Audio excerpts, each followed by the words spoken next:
দাবি হচ্ছে কৃষি বিশ্ববিদ্যালয়। আমি আগামী কয়েকদিনের মধ্যে শিক্ষামন্ত্রীর সাথে কথা বলবো এবং সবকিছু বিবেচনা করে আমরা উদ্যোগ গ্রহণের চেষ্টা করব। যত দ্রুত সম্ভব এই বিষয়টি আমরা চেষ্টা করব ইনশাআল্লাহ বাস্তবায়ন করার জন্য। কিন্তু কথা একটা আছে, ধৈর্য ধরতে হবে। জানো, ধৈর্য ধরতে হবে। বিগত 17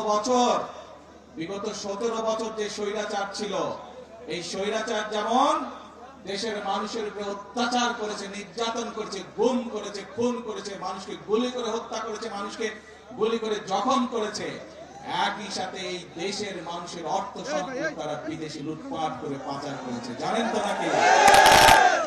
কাজেই দেশের মানুষের অর্থ সম্পদ লুটপাট করে পাচার করে দিচ্ছে। সেই জন্য এই মুহূর্তে দেশের অর্থনৈতিক অবস্থা চাপের মুখে আছে।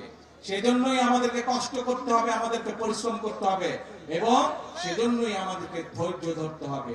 আমরা ইনশাআল্লাহ জনগণের যে সকল দাবি, জনগণের যে সকল চাওয়া পর্যায়ক্রমিক ভাবে ইনশাআল্লাহ আমরা বাস্তবায়ন করবো এক এক করে।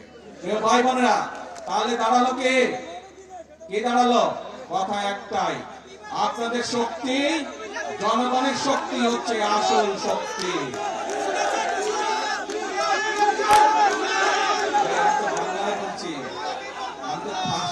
ফার্সি ভাষায় বলি নাই, চাইনিজ ভাষায় বলি নাই, বাংলা ভাষাই তো বলছি বিভাগের ব্যাপারে। তো ভাই এখন তাহলে দাঁড়ালো কে?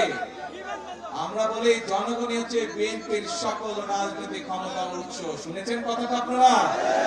সেজন্যই আপনাদের সমর্থন যদি বিএনপির পাশে থাকে, আপনারা যদি আমাদের পাশে থাকেন, আপনারা যদি সুমনের পাশে থাকেন, আপনারা যদি ইয়াসিনের পাশে থাকেন, আপনারা যদি বাংলাদেশ জাতীয়তাবাদী দলের পাশে থাকেন, ইনশাআল্লাহ আমরা দেশকে সামনের দিকে এগিয়ে নিয়ে যাব।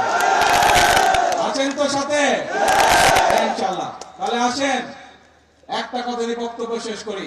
করব কাজ, জোরে করব কাজ, সবার আগে বাংলাদেশ। আল্লাহ হাফেজ। বাংলাদেশ জিন্দাবাদ।